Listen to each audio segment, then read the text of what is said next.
Boa noite, pessoal, tudo bom? Sejam muito bem-vindas e bem-vindos na edição de número 92 do nosso Meetup de Ciência de Dados e Machine Learning. Muito feliz que vocês vieram aqui terça-feira à noite aprender um pouquinho mais sobre modelos em tempo real. Muito legal que vi que aqui tem algumas pessoas que vieram da última vez, que foi presencial também. Então, eu vou passar alguns recados rapidinho, daí eu passo a palavra para o Otávio, que vai fazer a apresentação de hoje. Tudo bem? Bom, então, hoje quem vai apresentar para a gente é o Otávio Vasques. Ele é Lead Machine Learning Engineer aqui no Nubank. Ele trabalha em fraude e ele vai falar um pouco sobre modelos em tempo real. Depois dos recadinhos, eu passo a palavra para ele e ele pode se introduzir um pouco melhor, falar sobre a apresentação dele. O evento de hoje está sendo gravado, então, daqui a mais ou menos 3, 4 semanas, a gente vai publicar essa gravação no YouTube. Então, se você quiser rever a gravação, vai estar lá. Hoje, nossa agenda vai ser mais ou menos assim. A gente tem uma apresentação de 50 minutos e depois a gente vai ter mais ou menos 20 minutos para pergunta e resposta. Então, a gente está fazendo num formato híbrido. Então, além da galera que está aqui no auditório, a gente também tem algumas pessoas assistindo online pelo Zoom.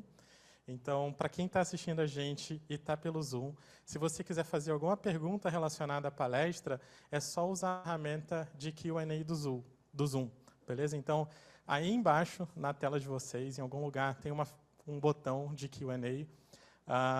E aí, por que é importante usar a ferramenta de Q&A?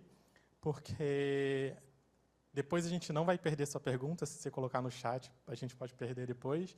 E as pessoas que estão assistindo pelo Zoom podem votar na pergunta que elas querem ver sendo respondidas aqui. Então, como o nosso tempo é limitado, as perguntas mais votadas vão ser priorizadas, beleza? Então, mesmo quem não tem nenhuma pergunta, está assistindo pelo Zoom, vai acompanhando a ferramenta de Q&A para você votar nas que você mais gostar.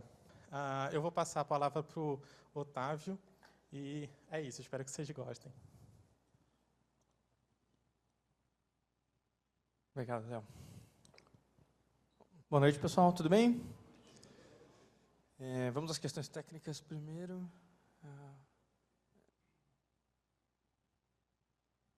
Boa. Legal, pessoal. Antes eu vou sondar vocês para ver, né, um pouco. Eu vou conectar com algumas coisas que a gente já viu em edições antigas dos Meetups. Então, primeiro eu queria saber quem participou da edição online do Meetup do Pedro, que falou sobre modelos sequenciais. Não sei se alguém assistiu. Boa, uma pessoa. Duas. E quem é que estava na última edição presencial com o Kaique, falando sobre ONCs? Boa, legal. Eu também vou falar um pouco sobre... Quem assistiu essa palestra vai gostar de ver essa, porque tem conexões com ela.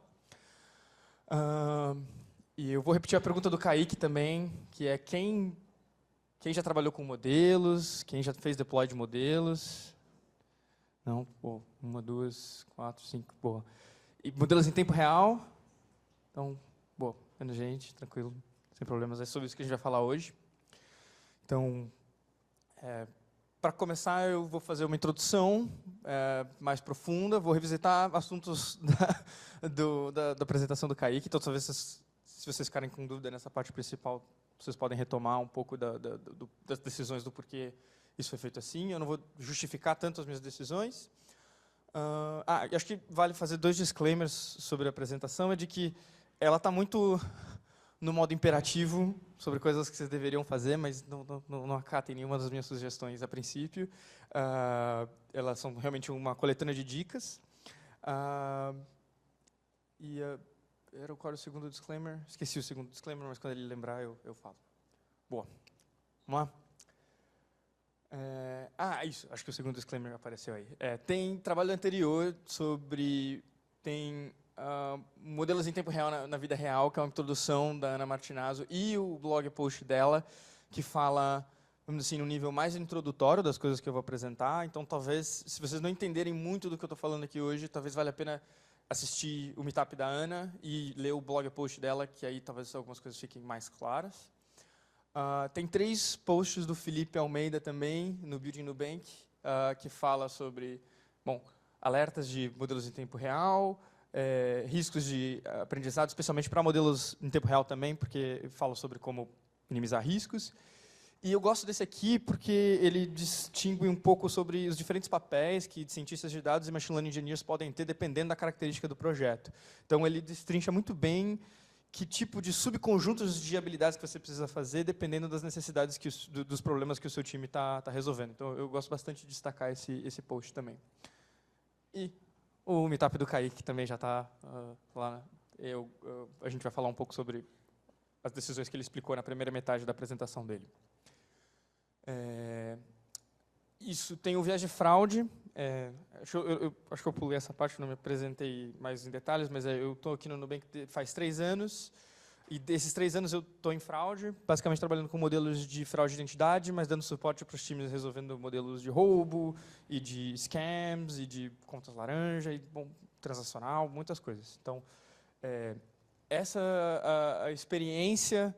Essa apresentação ela é muito baseada na experiência de fraude, então talvez falte algumas coisas de outras experiências de modelo em tempo real do Nubank. Eu complemento com algumas delas, mas ela ainda é muito inspirada nos aprendizados de fraude. Então, só para vocês saberem que tem essa impressão da minha parte.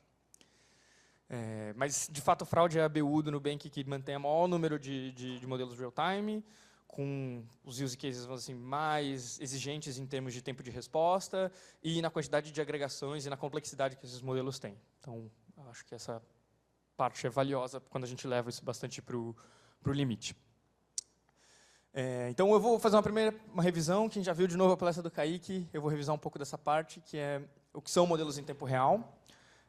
E aí, a principal diferença para quem, por exemplo, já trabalhou com uma infraestrutura de dados é aquela coisa de você tem os dados que rodam toda a madrugada, num grande processão, e aí tem um monte de tabelas, e tabelas que derivam tabelas, e tabelas, e depois de tabelas. Esse é o tipo, e aí você pode ter o seu modelo lá no meio, mas aí a gente vai falar sobre modelos que, na verdade, funcionam na infraestrutura de serviços e que estão respondendo quando as ações estão acontecendo, né? Então, eles se comportam como qualquer outro serviço na sua infraestrutura. Então, quando você está, por exemplo, consultando o seu saldo, tem um serviço lá que guarda o seu saldo. Em algum momento, você pode querer prever alguma coisa e tem um serviço lá que consegue inferir probabilidades sobre algum determinado problema.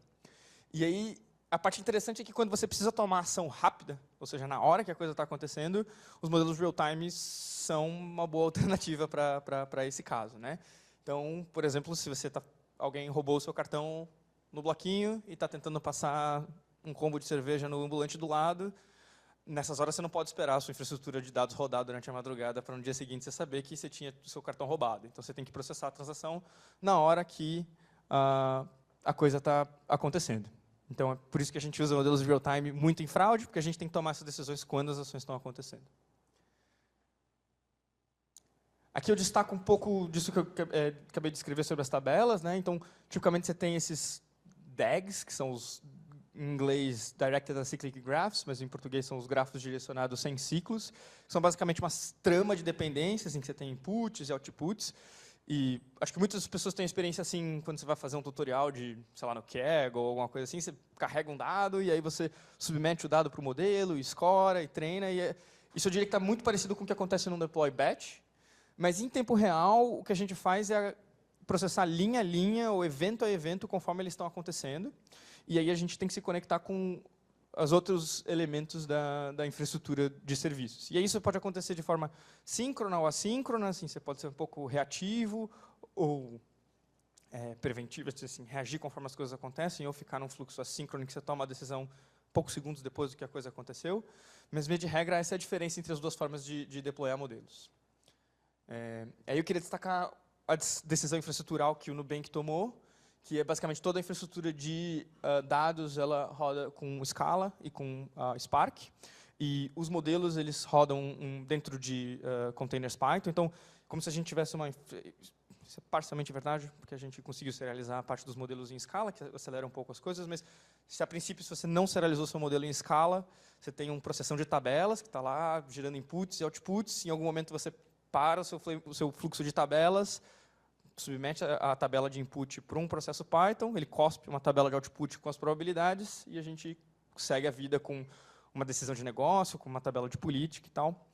O fluxo real-time é praticamente a mesma coisa, só que você troca as tabelas por serviços, em que você tem que coletar as informações, e aí agora, em vez de você interromper o processo, na verdade você recorre a um serviço Python, que eu vou falar um pouco sobre o Model Server, que é uma combinação de uma casquinha Clojure, que faz toda a interface com o ambiente interno do Nubank, que é inteiro em Clojure, e a parte mais interna, que são os modelos treinados em Python, como que a gente inclui ele dentro desse podzinho, para não deixar, por exemplo, a parte de Python ter que gerenciar com autenticação, essas coisas que são complicadas e já estão mais bem resolvidas no lado Clojure. Então, essa é a arquitetura de um serviço de modelo típico dentro do Nubank. Então, a gente tem esse Model Server que resolve várias coisas da autenticação, segurança, criptografia, logging, e aí esses produtores de dados para infraestrutura de dados. Então, toda predição, todo evento que é enviado para um modelo, ele é enviado para a infraestrutura de dados também, para a gente saber toda decisão que todo modelo tomou fica logada dentro da infraestrutura de dados. E o Model Server consegue interceptar tudo que entra e tudo que sai do seu modelo, e ele propaga essas duas coisas automaticamente para a infraestrutura de dados. Então, a gente não precisa ficar refazendo isso toda vez que a gente deploya um serviço em real-time novo. E tem o que eu estou chamando de modelo de verdade, eu vou repetir isso várias vezes, que é, de fato, a parte Python que incorpora a parte que você treinou e vai ter que reincorporar dentro da infraestrutura de serviços. E aí eu destaco o conteúdo dentro do modelo, porque não basta mais só o seu modelo, você precisa de algumas coisinhas a mais, que é basicamente o formato de dados que você espera receber. Normalmente, os modelos esperam processar tabelas, então, pandas ou NumPy. Então, você precisa transformar os inputs que você recebeu em JSON para pandas ou NumPy, aí você passa isso pelo seu modelo provavelmente vai cuspir de novo uma tabela pandas ou NumPy, e você precisa transformar isso de volta para um JSON ou uma coisa que seja consumível pelo resto da infraestrutura. Então, é por isso que você precisa desse sanduíche de esquemas e adapters para poder traduzir de JSON para tabela, tabela para JSON, e deixar o seu ambiente, né? Você não consegue ficar transferindo, sei lá, tabela pandas por memória, essas coisas meio estranhas, né? Mas, enfim, é isso que acontece. E aí, se a gente espremer ainda esses dois aqui dentro do modelo, a gente ainda tem mais etapas que são engenharias de features quaisquer, assim, por exemplo, você pode calcular o produto entre duas coisas, ou, por exemplo, se você quiser fazer limitar um valor de renda, um valor de amount, sei lá, eu quero valores mais que R$10.000, eu quero travar em R$10.000. Então, essas coisas arbitrárias vão dentro da sua engenharia de feature. E, tipicamente, depois do modelo, você tem etapas de calibração ou pós-processamento para atenuar a distribuição de probabilidades que o seu modelo tem. Então, isso é o que está acontecendo durante um evento. Então, a gente passa por todos esses componentes, pega a saída e envia de volta para a infraestrutura de serviços. Essa outra perspectiva é isso que os engenheiros tipicamente chamam de sequence diagram. Então, a gente tem no eixo vertical o tempo. Então, se você vai de cima para baixo, é o tempo evoluindo. E aí, da esquerda para a direita, é a ordem dos componentes que são chamados. Então, primeiro a gente tem o Model Server, a gente passa para o modelo de verdade, a gente passa por toda essa sequência de etapas, volta para o Model Server. No fim do processo, o Model Server envia as coisas produzidas para a infraestrutura de dados, e aí ele retorna qualquer coisa que o modelo tiver retornado para quem solicitou o Model Server. Isso vale para todos os modelos em tempo real do Nubank, essa estrutura. E aí uma coisa muito importante, que tipicamente, quando você está deployando um modelo na sua infraestrutura de dados, você tem essa sequência de tabelas, no mundo dos serviços a gente tem que, vamos assim, reencontrar essas tabelas, mas com seus serviços donos, né? Então, por exemplo, se a gente quer consultar features do cliente ou informações pessoais do cliente, provavelmente na infraestrutura de dados a gente usaria a tabela de customers. Agora, nesse caso, eu tenho que ir lá no mesmo serviço que gerou a tabela de customers para encontrar as features de customer que eu gostaria de utilizar. Então, agora, nesse caso, eu vou, em vez de usar uma tabela, provavelmente vou ter que consultar um endpoint, e aí lá no endpoint eu vou encontrar o banco de dados que gerou a tabela, e aí eu faço esse par batch real-time para poder reconstruir as mesmas features que foram usadas durante o período de treinamento. E aí, normalmente, surge esse padrão que é ter um serviço agregador. Porque como você tem que se comunicar com vários serviços para conseguir reconstruir todas as entradas do seu modelo, você precisa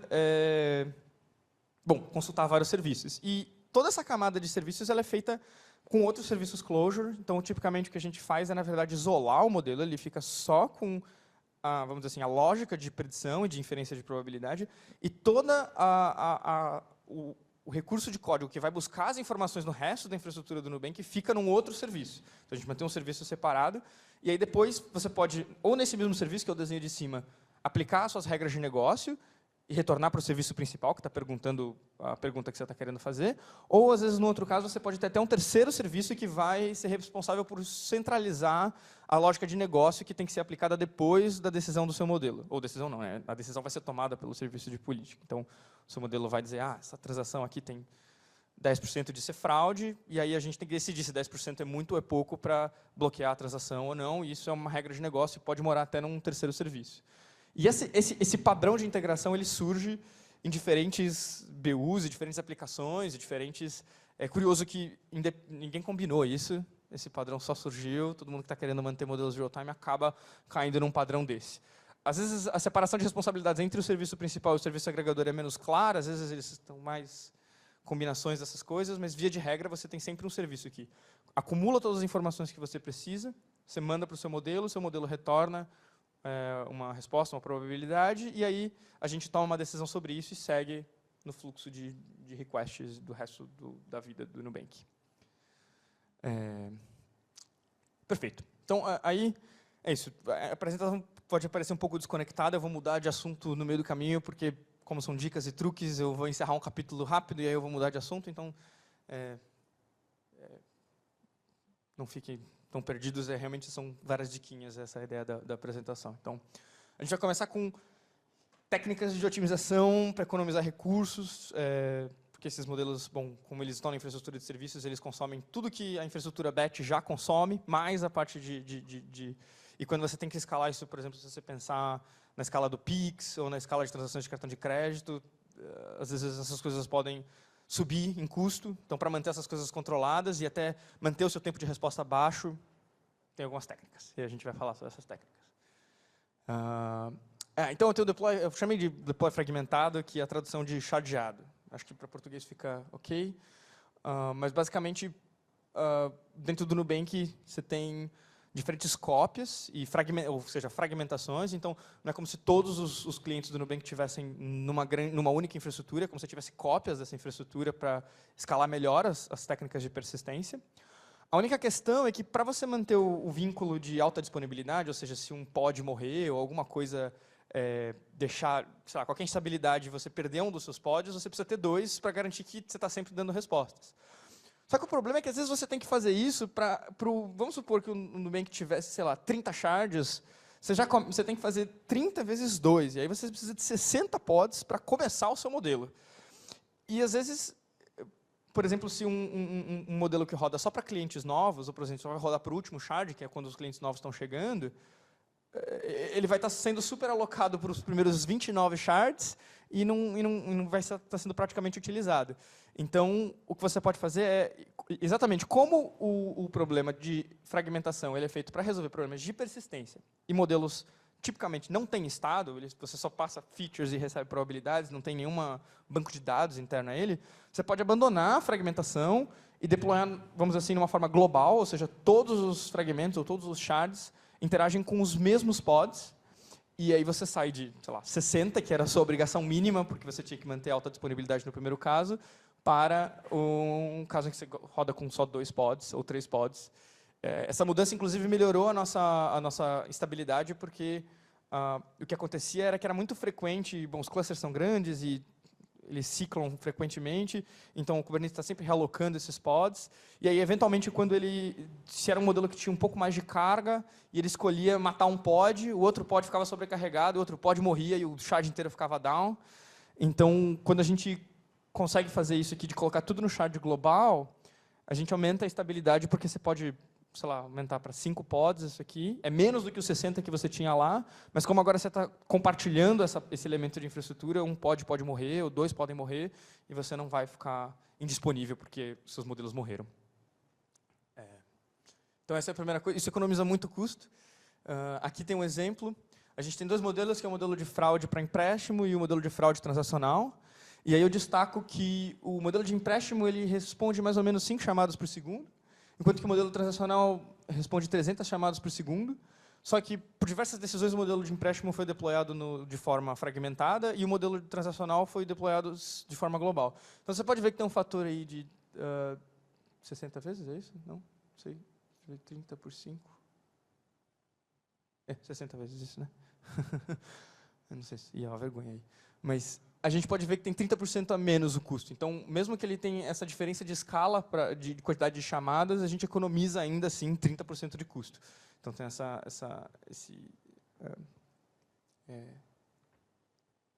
bom, economiza dinheiro. E aí, bom, perfeito. Enterramos esse bloco. Aí, menos é mais. Essa é uma dica boa também, que é, nem sempre você precisa tomar decisões em todos os eventos que estão acontecendo na sua infraestrutura. Então, se você tiver algum chute de quando você precisa ou não enviar informação para o modelo ou tomar uma decisão, você pode fazer o que a gente chama de pré-política, que é exatamente decidir quando que um evento precisa de uma decisão do modelo ou não. Quando você usa a pré-política, você consegue filtrar, vamos dizer assim, a parte grossa das coisas que você não precisa tomar decisão e você não manda para o modelo, e você não bate nos outros serviços, você não faz nada, você dá uma resposta simples de não faça nada, porque eu não quero tomar nenhuma decisão sobre esse evento. E aí, os exemplos que eu dou aqui na direita é o quanto que a gente consegue reduzir de carga sobre cada um desses modelos. Então, por exemplo, o modelo de fraude de identidade transacional, ele tem que funcionar, a princípio, para 2.800 eventos por segundo. Só que se você aplica essa pré-política que a gente fez, você consegue reduzir para 20 chamadas por segundo. Então, isso já é uma outra economia de recurso muito grande. E de simplificação, porque manter modelos, né, com muitas chamadas não só é caro, mas também demanda muita otimização. Então, o modelo de contas laranja, e é isso, eu quis destacar o fato de que nem sempre é possível. Então, às vezes, por exemplo, o modelo de conta laranja, você não sabe quando um Pix está sendo usado para lavar dinheiro ou fazer alguma ação maliciosa, então você precisa olhar para tudo. Então, você é obrigado a escurar 1.800 Pix por segundo, que é bastante coisa, e aí não tem o que fazer. E a mesma coisa vale para o caso transacional, que dá 300 chamadas por segundo, não tem como aplicar uma pré-política, você não sabe quando a transação vai ser fraudulenta ou não, então não tem muito o que fazer. Mas o modelo de roubo, ele tem uma lógica para evitar isso, e ele também consegue reduzir de 2.800 eventos por segundo para 200 eventos por segundo. Então, você consegue diminuir muito a quantidade de trabalho que você tem que fazer. Por isso que menos é mais. O grafo de dependências. Então, agora acho que as coisas vão ficar mais divertidas.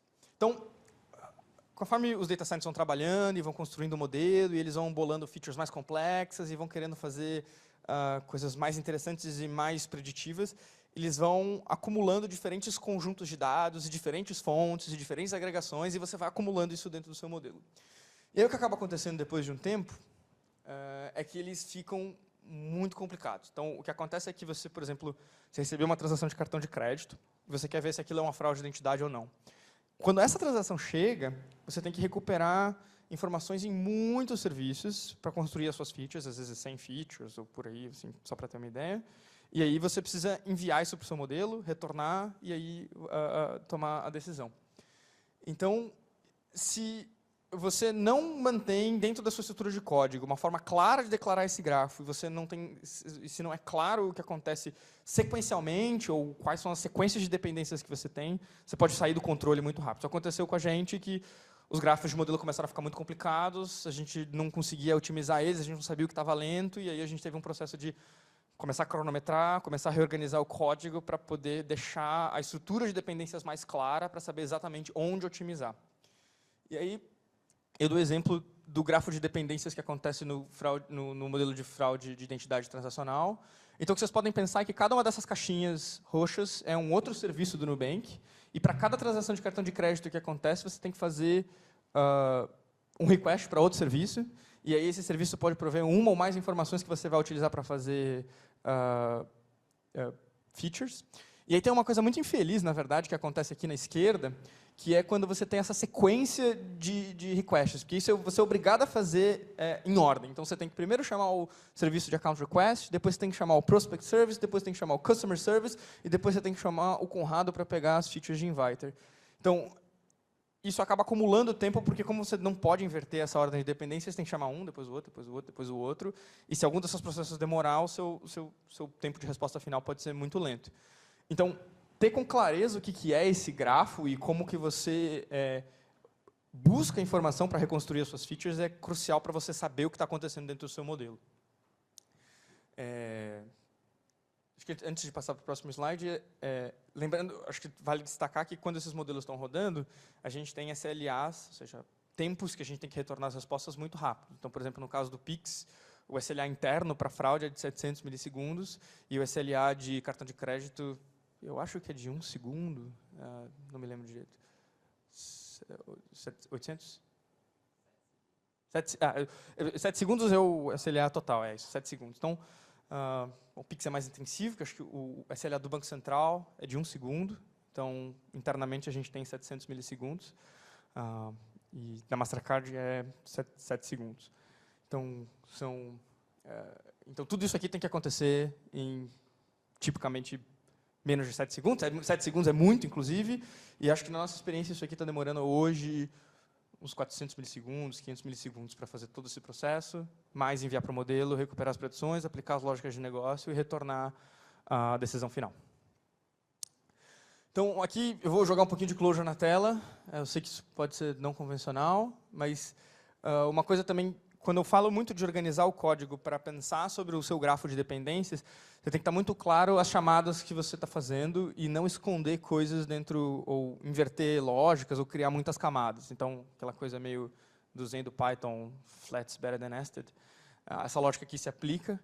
Não necessariamente nested ou flat, mas você inverte a ordem de chamadas e você usa esses... então, é isso. Você faz todas as chamadas para todos os serviços e depois você aplica um grande componente lógico que sumariza isso nas features que você vai enviar para o seu modelo.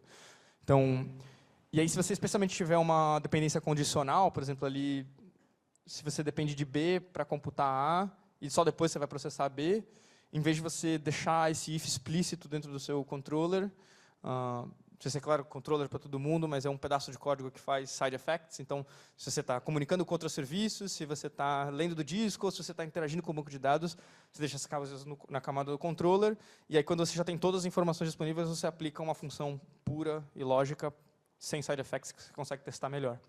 Então, aqui nesse exemplo da direita, você pode usar o delay, que é uma, vamos dizer assim, você transforma a sua função numa coisa lazy, que só vai ser calculada quando você pedir. E aí você deixa... É quase como se você fizesse um container que você guarda. Isso aqui eu vou precisar no futuro se eu precisar, mas se eu precisar, está aqui. E aí, dentro do logic, você consegue... o arroba é o sinal para você falar, pedir a coisa. Então, se você precisar do B, você chama o B se precisar. Se não precisar, você pula e não faz a chamada nunca para B. Pensando que a gente está sempre fazendo as coisas para o Pix, se você for pensar que são aqueles 2.800 requests por segundo, por exemplo, você pode pensar que o serviço de empréstimos está proporcional a 5 requests por segundo. Mas, aí, de repente, eu inventei um modelo que tem que rodar no Pix, mas que eu quero informação de empréstimo. O que eu faço isso implicitamente é transferir toda a carga do Pix para o serviço de empréstimo, porque agora todo em Pix eu tenho que consultar o serviço de empréstimo, só que o serviço de empréstimo só funciona para 5 requests. Então, você acaba transbordando para o resto da infraestrutura do Nubank toda uma carga desnecessária. Então, quanto mais você consegue evitar esse tipo de coisa para coisas condicionais, você economiza dinheiro dos outros times que estão, na verdade, tendo que escalar os outros serviços para atender a sua demanda de construção de features. E aí tem essa questão do paralelismo. Eu deixei a parte em inglês ali, desculpa, pessoal. Mas é só a tradução. Então, vocês podem ver que no grafo anterior, ele pode ficar muito complexo, tem várias coisas em sequência. Então, se você fizer cada uma daquelas chamadas em sequência, você vai demorar muito tempo. Então, você precisa fazer aquelas chamadas em paralelo. E, especialmente como o trabalho duro está sendo feito pelos outros serviços, você consegue ficar bastante ocioso no serviço que está recuperando as features, enquanto os outros serviços estão consultando os bancos de dados e respondendo as chamadas. E aí você pode usar essas coisas, no Clojure chama future, mas acho que cada linguagem vai ter o seu recurso também, mas que é uma coisa do tipo, dispara agora e eu pego daqui a pouco, e aí você me libera. Então, roda em paralelo essa coisa, e aí, quando você quer pegar aquela coisa, ele recupera e deixa disponível para você. Então, quando a gente olha para o grafo de dependências, o que a gente está fazendo, na verdade, é fazendo isso com todas as setas em paralelo. A gente fala, ó, eu quero isso aqui, mas eu vou pegar daqui a pouco. Eu quero isso aqui, mas eu vou pegar daqui a pouco. Eu quero isso aqui, eu vou pegar daqui a pouco. E aí, quando a gente tem essas sequências que você precisa, eu preciso disso aqui, mas eu preciso disso aqui para chamar o próximo serviço, a gente usa os delays para poder fazer a mesma coisa. Então, é isso que a gente está fazendo aqui. No exemplo da direita, a gente tem, por exemplo, as informações de customer e as informações de prospect. A gente pode chamar os dois em paralelo, usa o future, e quando a gente usa o arroba, a gente espera as duas respostas ficarem prontas para poder calcular as features. E aí, aqui, de novo, eu dou o exemplo das dependências condicionais. Então, aqui no exemplo, a gente tem as phone collisions, que colisões de telefone, e aí a gente precisa do customer para calcular, para coletar as informações de phone. Então, a gente dispara o request para customers. Se a gente precisar, aí a gente cria um container para guardar, ó, eu vou precisar do phone daqui a pouco, e aí dentro da lógica, se o request do customer deu certo, aí eu chamo o serviço de phone collisions. De repente, o serviço de customer estava indisponível, me retornou um 500, ou, sei lá, 408, qualquer coisa assim, deu errado. Aí eu nem consulto o serviço de phone collisions, porque não preciso, porque eu não tenho a informação que eu preciso, então eu não prossigo para a próxima etapa. E aí, como vocês podem imaginar, quando você começa a aumentar o número de dependências, quando você começa a aumentar o número de serviços que você precisa para consultar, para reconstruir as suas features, você precisa cronometrar cada uma das suas dependências para manter o tempo de resposta controlado. Se uma das suas dependências, mesmo que ela seja uma dependência única, que não tem outras dependências e é de primeiro nível, vamos dizer assim, degrada muito e começa a demorar 5 segundos para responder, todo o seu modelo passa a demorar 5 segundos para responder por causa de uma dependência.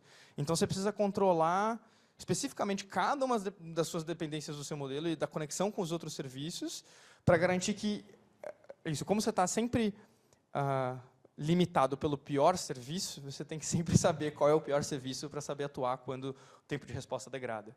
Então, o que a gente faz é ter uns dashboards que com todos os serviços que aquele serviço está consultando, e aí a gente fica monitorando para ver quanto tempo demora, e aí, eventualmente, quando a gente recebe o alerta de que o nosso modelo está demorando, a primeira coisa que a gente faz é ver se tem alguma dependência degradada. Se tem alguma dependência degradada, a gente entra em contato com o time para melhorar o tempo de resposta, e aí, se não tem nenhuma dependência degradada, provavelmente alguma coisa estragou no nosso processo, ou dentro do modelo, ou nas regras de negócio, e a gente tem que consertar essas coisas. E aí, se o seu grafo de dependências cresce ainda mais, você pode usar uma biblioteca, assim, para Clojure, tem o Python 3, que é uma biblioteca para você construir grafos, e ele estabelece conexões entre arestas e tal. A gente tem outras duas bibliotecas internas, que eu não coloquei aqui, porque são internas, mas que ajudam a criar esses grafos de dependência e gerenciar esses fluxos condicionais, que é aqui que eu faço se um request falhar e eu preciso. E aí eles otimizam a quantidade de recursos de CPU. A gente está começando a fazer uns testes com essas tecnologias para ver se a gente consegue consumir menos recurso ou recuperar as features mais rápido. Mas essa do Wilker Lúcio, o Wilker Lúcio é um engenheiro aqui do Nubank, ele criou o Python 3, que é usado extensamente em alguns serviços, principalmente quando você precisa recuperar muitas informações. Então, isso é público, se vocês quiserem dar uma olhada, se vocês quiserem adotar Clojure, mas acredito que o mesmo tipo de solução que ele adotou para o Python 3, vocês podem adotar na infraestrutura de vocês, na linguagem que for. Aí tem isso, eu falei um pouco de cronometrar o tempo de resposta, mas não é só o tempo de resposta. É importante você entender o que a falha do outro serviço significa para o seu modelo. Então, por exemplo, às vezes, se você tenta fazer uma coisa muito rápido, e aí às vezes a informação ainda não chegou no serviço que você está tentando consultar, você pode tomar um não encontrado, um 404. Isso não necessariamente significa que tem alguma coisa errada no processo, só que talvez você se antecipou o tempo da informação chegar lá, e você pode continuar prosseguindo com o seu modelo. Mas, em outros casos, quando você toma, por exemplo, um 500 é um erro não esperado do lado do outro serviço, isso quer dizer que você pode interromper o seu processo. Então, é importante você também não só monitorar o tempo de resposta, mas a distribuição de erros que cada uma das suas dependências está provendo e entender quais desses erros são esperados e quais desses erros não são esperados. Tipicamente, você quer evitar os erros não esperados. Se você tratou os erros esperados, são esperados, está tudo bem. Então, esse é o código de resposta. E os timeouts consistentes. Então, se o seu modelo, por exemplo, tem 1 segundo para responder determinado request, é importante que você não fique esperando mais do que 1 segundo uma determinada dependência. Às vezes, compensa você interromper a conexão com o serviço e tomar uma decisão com a informação parcial que você já tem, do que esperar no limite e depois o serviço que estava requisitando a sua decisão te dá um timeout porque você demorou demais por causa de uma dependência. Então, se você consegue manter para todas as dependências uma estrutura de timeouts consistente, você evita que você perca suas decisões por causa de uma degradação arbitrária. Então, naquele caso específico que eu falei das degradações, que você está sempre limitado, se você estabelece um timeout para aquela dependência, você corta a conexão com o serviço e consegue tomar uma decisão com informação parcial, que é melhor do que não tomar uma decisão. E aí, causas comuns de tempo de resposta devagar em dependências, tem 3 coisas, que é falta de índice. Eu coloco o Datomic ali, que é o banco predominante dentro do Nubank, mas acho que isso pode se aplicar para qualquer estrutura de banco de dados que usa alguma estrutura de indexação. Então, vamos supor que você tem um serviço que guarda, por exemplo, Prospect e Customers ID, mas o índice principal do outro banco de dados é o Prospect, e aí você está procurando por Customer, e aí o banco de dados não está otimizado para procurar por Customer, só por Prospect, e aí você tem que ir lá no outro serviço e pedir para eles melhorarem ou indexar pelo segundo índice e tal. Então, no Datomic, isso das queries mal desenhadas na hierarquia dos índices é um pouco pior. Nem sempre isso é verdade para todos os bancos de dados, mas talvez você possa reordenar os filtros na sua query SQL para poder ordenar por filtros melhores e otimizar a query. E, por último, às vezes, um cachezinho ajuda quando você está fazendo muitas...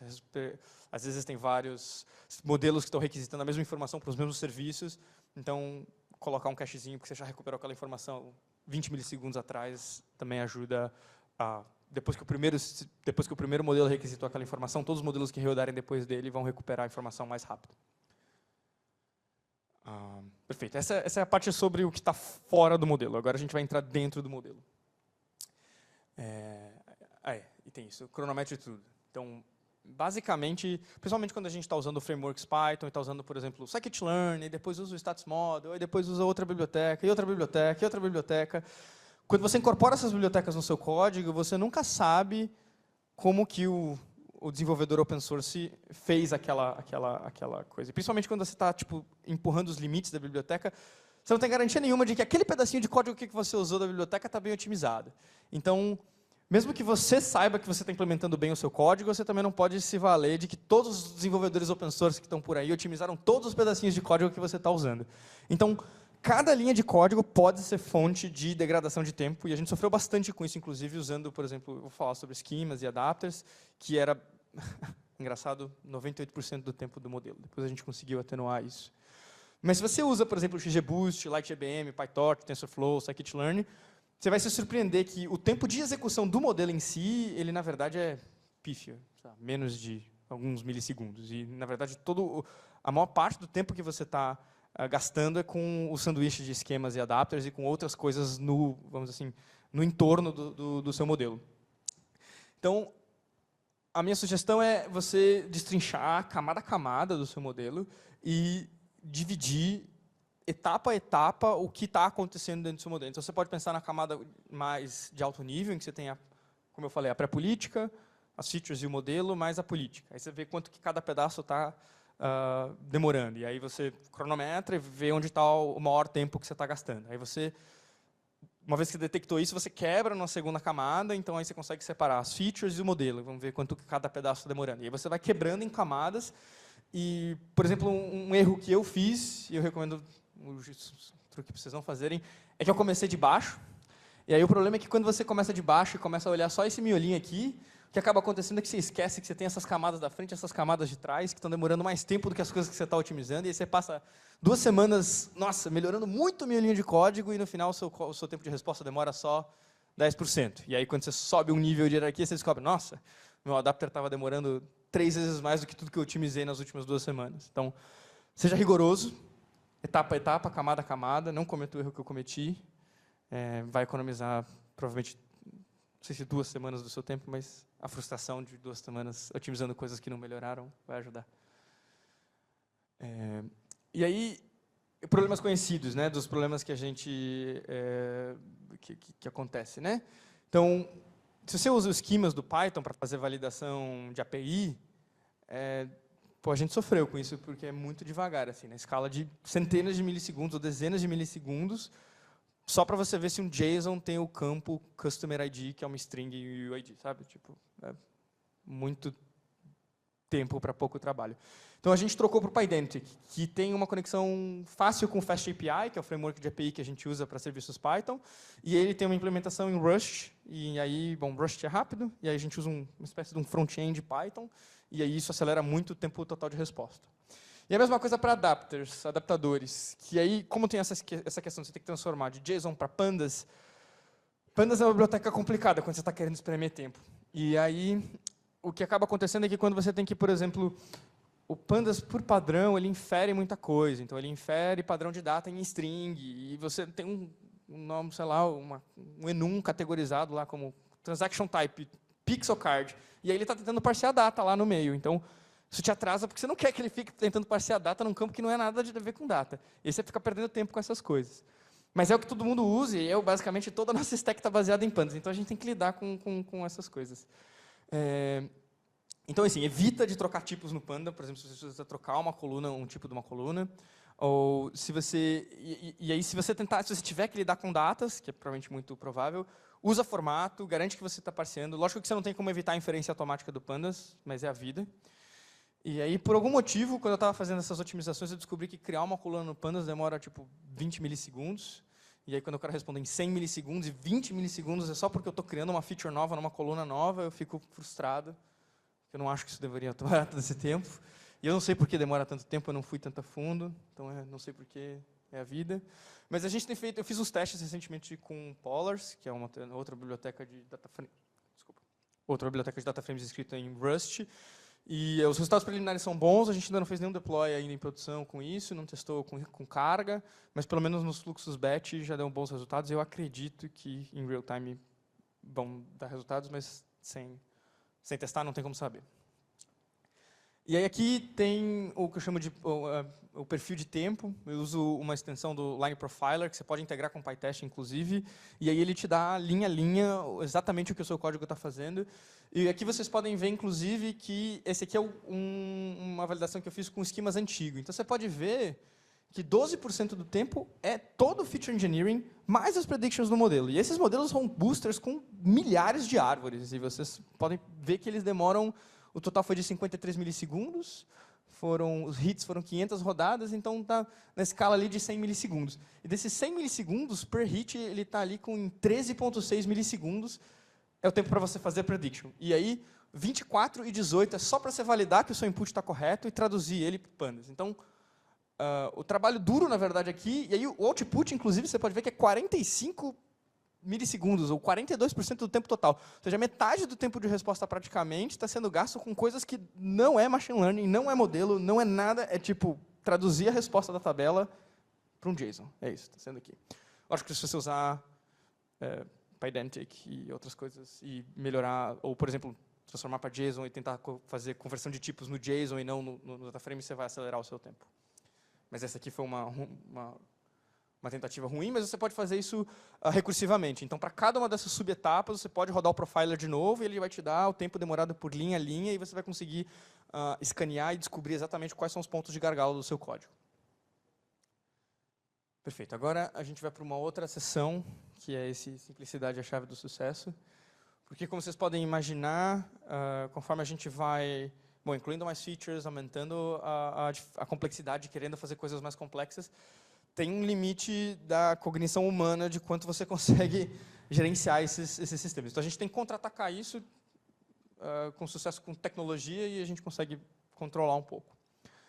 Então, quando a gente está calculando features, tem um truque que a gente usa, que é separar as entradas de longo e de curto prazo. Então, se você está tentando agregar informações de cartão de crédito, porque isso é relevante para o seu problema, e você quer agregar as últimas 12 ou 24 horas, e os últimos 30 dias, e os últimos 60 dias, e os últimos 90 dias, é não misturar essas duas coisas. É muito mais difícil calcular as features de 12 e 24 horas, porque isso não está disponível. Se a sua infraestrutura de dados roda uma vez por dia, esse é o tipo de informação que não vai estar disponível numa tabela de consulta na infraestrutura de dados. Então, isso é o que você tem que buscar no momento do request.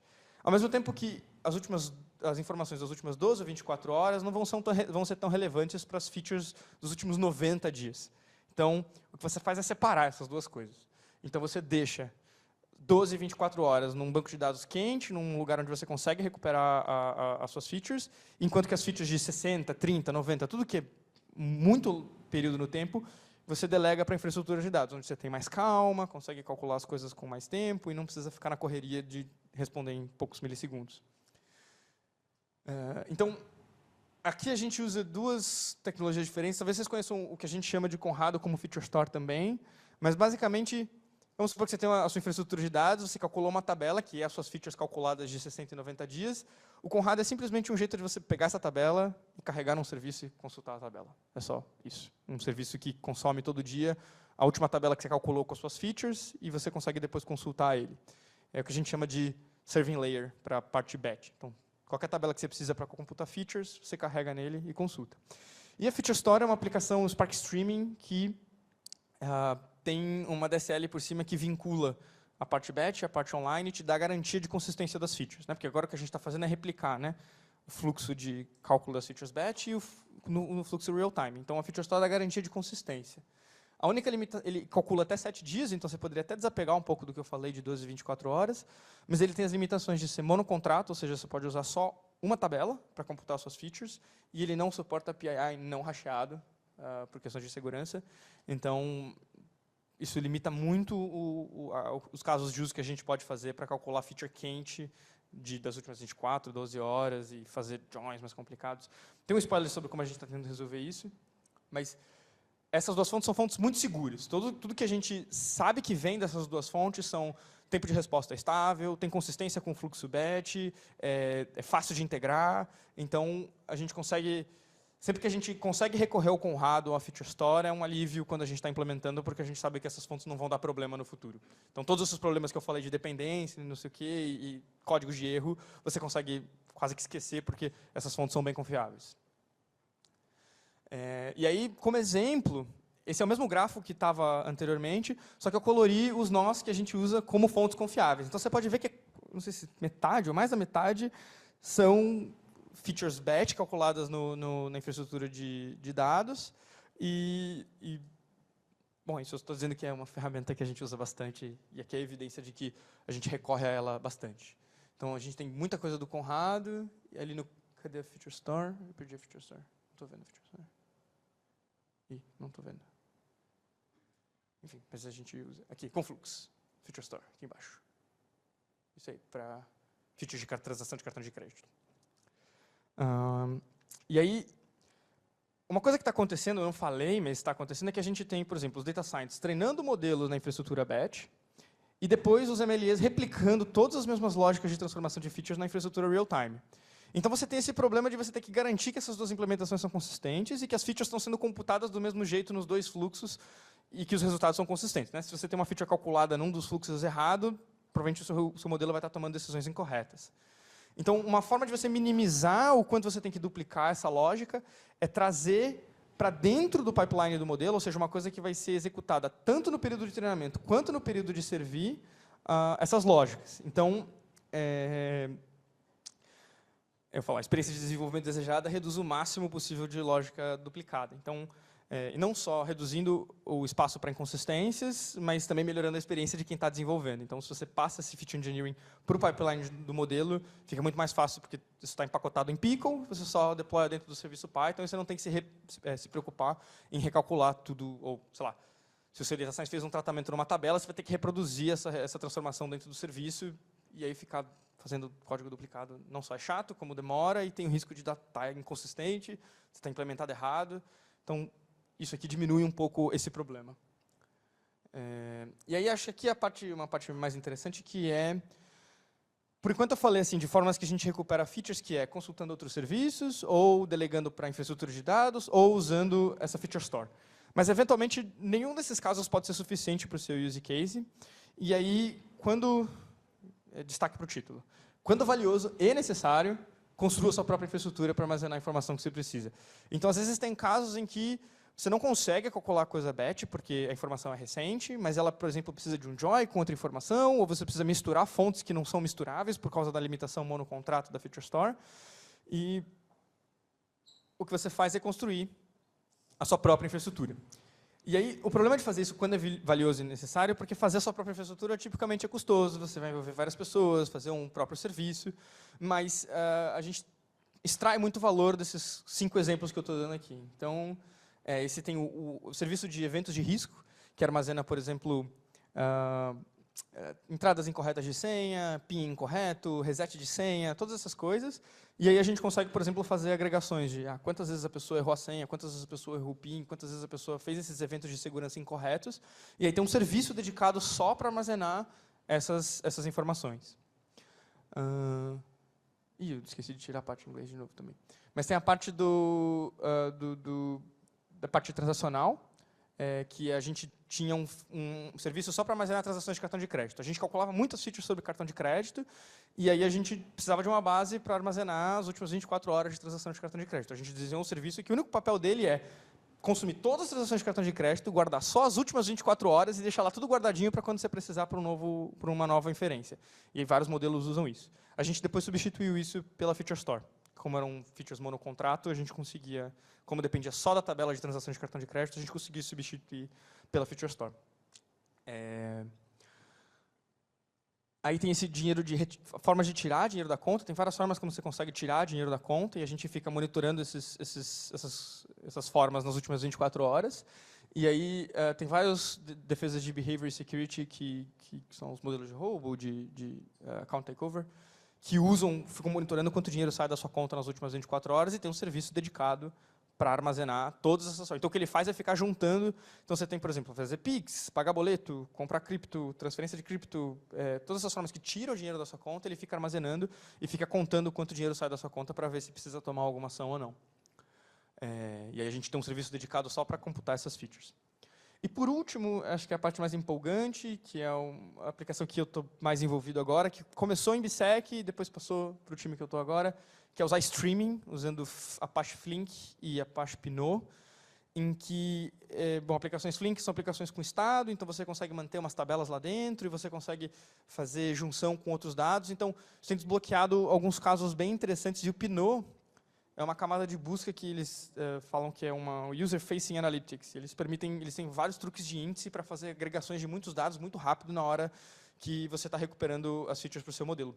Então, a gente está testando vários use cases novos com essa última tecnologia e incorporando diferentes fontes de eventos para fazer. E a gente tem basicamente uma tabelona de eventos. Então, você pode ver que o primeiro, o segundo e o terceiro use case, todos eles seriam, vamos dizer assim, todos os serviços poderiam ser substituídos por isso aqui, com streaming e Pinot. Mas a gente ainda está aprendendo a usar essa tecnologia, então ainda está muito instável, dá muita dor de cabeça ainda. Então, a gente está indo aos poucos para tentar incorporar o que esses outros serviços fazem dentro dessa última aplicação. Mas se der certo, vai desbloquear vários outros use cases bem interessantes para calcular features rápido, em real time. Já encaminhando mais para o fim, quando eu falo de ergonomia aqui, eu falo muito da experiência do desenvolvedor, de você querendo garantir que o seu modelo funciona. Então, é sobre como você proporciona a si mesmo uma experiência mais não adequada, mas ergonômica, acho que é a palavra, ergonômica dentro da infraestrutura. E sobre testes, né? Então, os serviços, exatamente como quando a gente tem o model server e o modelo, a gente não sabe exatamente o que está passando e os esquemas ficam definidos do lado Python e aí você tem o modelo, a camada closure, então a gente não consegue fazer contract-based testing, que é basicamente ver quando os serviços estão se comunicando se o que um serviço está mandando e o que o outro está recebendo é consistente. A gente não tem como verificar isso porque não tem essa camada. E aí o que acaba acontecendo é que você tem que meio que mandar o dado e ver se o seu serviço aceita. E você pode perder muito tempo tentando ajustar o seu serviço para acertar as coisas, porque tem coisas inesperadas que podem acontecer dentro do seu pipeline de modelo. Então, outra coisa que a gente aprendeu foi fazer muitos testes de integração para garantir que todos esses casos errados que podem dar estão cobertos e você não fica perdendo tempo deployando o serviço em produção, vendo se está certo, aí está errado, aí você faz de novo, e aí você pode antecipar a parte desses erros fazendo vários casos. Então, bota dado vazio, bota dado com muito dado, bota dado com tipo errado, aí o que eu faço de vez em quando também é pegar pequenas sequências aninhadas, assim, dependentes de feature engineering que precisam ser testadas. Eu testo isso também nos testes de integração. Enfim, fica a sugestão, acho que ajuda bastante. E tem o modo na sombra, o modo shadow, em inglês, né? mas o modo na sombra, em que basicamente a gente cria um fluxo paralelo de decisões em que a gente consegue colocar o novo modelo em produção com dado real, mas sem expor as decisões para o cliente. E aí a gente consegue fazer esse fluxo paralelo, que a gente consegue passar dado real, ver se as distribuições estão como a gente esperava no mundo de treinamento, a gente consegue encaminhar os seus resultados para os business analysts que vão fazer o design das políticas e das regras de negócio.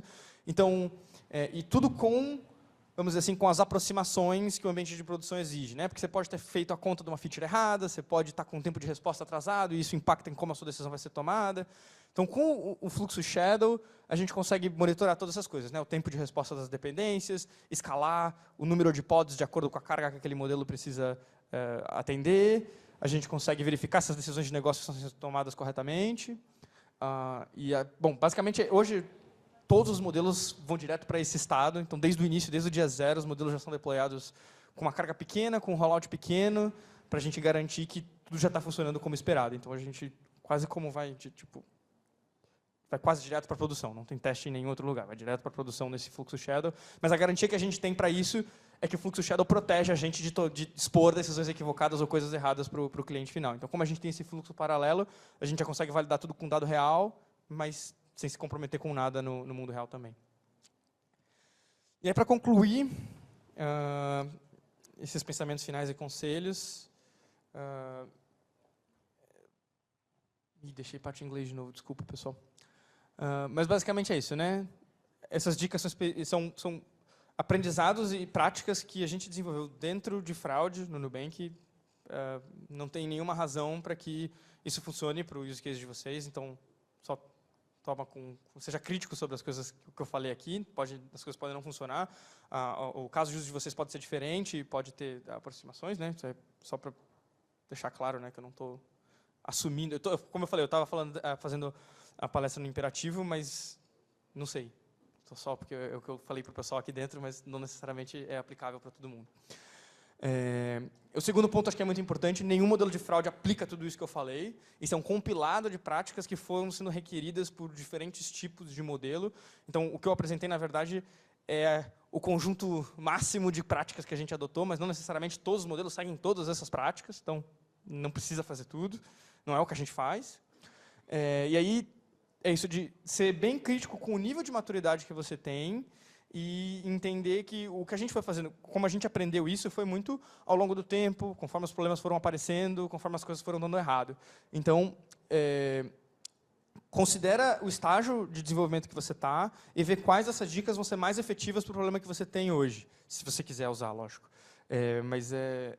Não faça otimização prematura, isso está escrito em vários livros de software e realmente ou você vai gastar energia com coisa que não vai dar resultado, ou você pode... acho que, na verdade, você vai gastar muita energia com coisas que não dão resultado. Então, vai com calma, vai analisando etapa a etapa, vai garantindo que as coisas funcionam, fazem sentido para você, escolha as melhores dicas que você acha que faz mais sentido para o seu caso de uso. E importante destacar que, assim, eu estou falando aqui como Machine Learning Engineer de fraude, mas é importante dizer que tem Data Scientists, Analytics Engineers, equipes de engenharia enormes que estão dando suporte. O nosso time, por exemplo, tem, acho que agora umas 30 pessoas, 20 pessoas, mas é muita gente envolvida para fazer esses modelos de fraude funcionar. Então, assim, só da parte de DSMLE, então tem mais equipes de engenheiro, de BAs e de AIs, e lógico que todos esses aprendizados foram feitos colaborativamente com todas essas pessoas. Então, também tenho em mente que, para aplicar todas essas coisas, para atender todas as coisas, tem muitas pessoas envolvidas e muitas outras coisas não ditas que não são pertinentes à apresentação que fazem todo o sistema funcionar. Acho que a mensagem final é: modelos em real time são complexos, eles exigem muitas otimizações quando você precisa atender tempo de resposta curto, e aí você precisa ser crítico do seu lado para tomar a melhor decisão em como melhorar e avançar a sua infraestrutura. Acho que é isso.